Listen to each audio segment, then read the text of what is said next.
Welcome to the behind the scenes of SCP FNAF.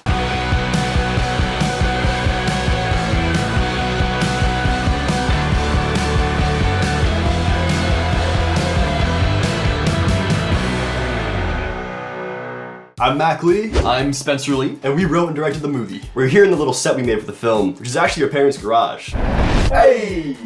We were really excited to build the security room from the first Five Nights at Freddy's game, which is the one that we're familiar with and played growing up. We tried to make it look as close as possible with the addition of a little extra space for the fight scene, and then of course the power box for the electrifying ending. We made this out of cardboard, tape, and spare parts from broken electronics. Alright, next, tell them about your Freddy suit, dude. So the entire suit I built from EVA and upholstery foam based off a template I got from Etsy. So I'm only 5'11" for real life, but 5'10". Oh. Bless you. The way to hack that to make me taller was because I'm looking through the mouth of the Freddy mask. We had a whole bunch of height above me, which ended up making me about 6'5" in the end, which is that intimidating height we wanted to give Freddy. I used Christmas ornaments for the eyes and wired up blue LEDs inside of them to make Freddy's eyes look alive. Actually, if you're looking for a good tutorial to build your own Freddy Fazbear suit, I highly recommend you checking out The Regular Sauce on YouTube. I used his design as a framework for mine, except mine's just a whole lot cruddier. Check it out for yourself in the description below and see how incredible his suit is. What was kind of neat was that we shot this movie in sequential order. So after every shoot day, Spencer would go back and just start ripping more holes into the suit so that we could have it progressively get more damage for each scene. I thought that was sick. Me too, that was really cool.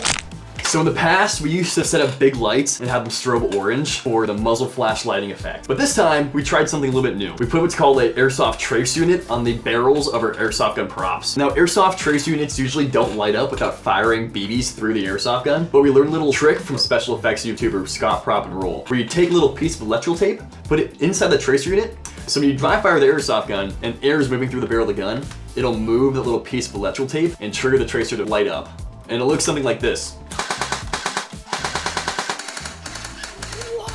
So if you're planning on buying a tracer unit, make sure you get one that has LEDs on the front of it so it produces a muzzle flash. Some of them just light the BB and don't actually light up the end of the gun. In addition to the tracer units, we placed gold reflector boards outside of the camera view in shots where they could be hidden. This reflected the lighting from the tracer units back at the actors. And then in After Effects, we digitally put muzzle flash pictures over the tracer units every time they flashed. Alright, Mac, tell about your POV camera rig. Mac? For our previous POV videos, we used an Ace Pro action camera attached to a tactical helmet. This looked pretty dang good, but I wanted to try and step it up for this movie and put an actual cinema camera on my face.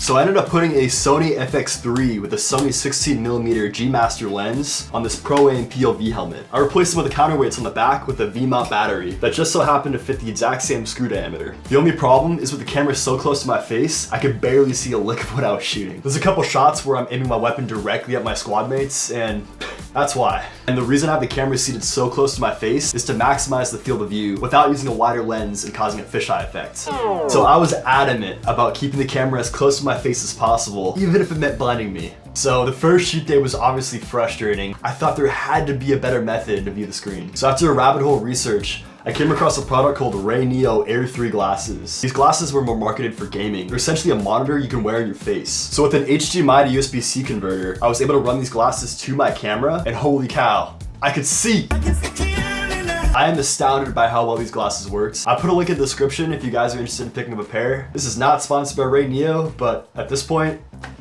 I should probably try and get sponsored. Please sponsor me! For the arcade scene, we were lucky enough to be able to film at a laser tag arena called Laser Tagging in Newark, California. We were so grateful to be able to film somewhere other than our house, which is like where we film every other movie we made. Even when they saw us walking in with a giant Freddy Fazbear suit and an entire SWAT team, which I'm sure looked pretty ridiculous. So if you happen to be in the Bay Area, go support Laser Tagging and check them out. They have a huge 2-story laser tag arena that's super sick. I don't know if you noticed, but I'm actually wearing the brand new Mayhem Bros t-shirt. Now if you want to pick one up for yourself, feel free to click the link in the description below or find it on our website at mayhembros.com. Every purchase goes directly towards our next movie and helps us out so much. So if you want to show your support, feel free to pick up a shirt. Look at it! Yeah! Thank you guys so much for liking, subscribing, commenting, everything. Thank you for your support. We do it for you. We can't wait to make more for you soon. Thank you guys.